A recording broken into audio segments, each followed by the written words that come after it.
today's video, I will share about Facebook Earn Achievements for Reels Bonus 2023. This is for all creators, new rules monetization for the month of April 2023. Recently, Facebook added new tab, Earn Achievements for Creating Reels. On current time, not everybody is getting this update.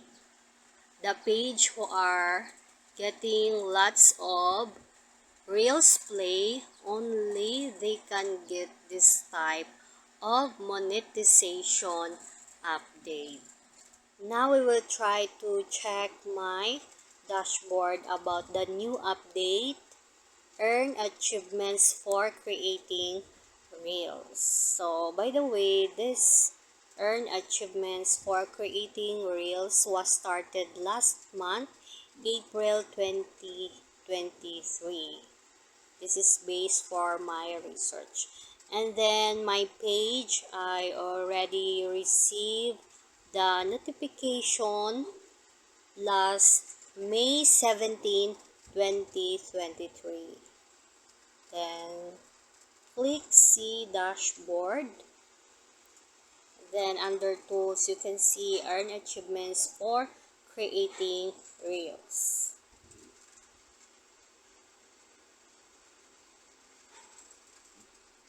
Then this is my progress. So I need to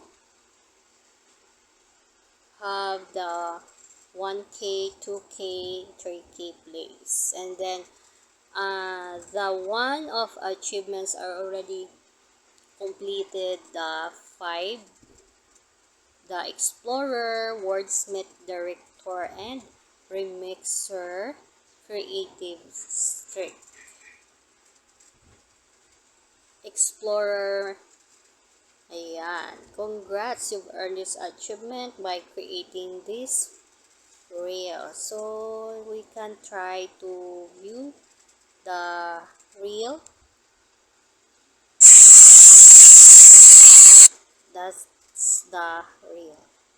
And then for the wordsmith, so you earn this achievement by sharing this reel with text. So let's say you're going to make a reel, so you need to add the text. Creating reels with text to help grab your audience's attention. Then director. So you've earned this achievement by creating this reel with new audio at least one hashtag. So you need to add hashtag and the new audio. And then for the remixer, you need to create a reel where you're going to remix with the other creators. So you need to find the reel with it, which they allow you to remix with your reel. So remixing a reel to create your own reel. Then the creative streak. Congrats, you've earned this achievement for sharing 2 or more reels in last 7 days. So you need to create 2 or more reels.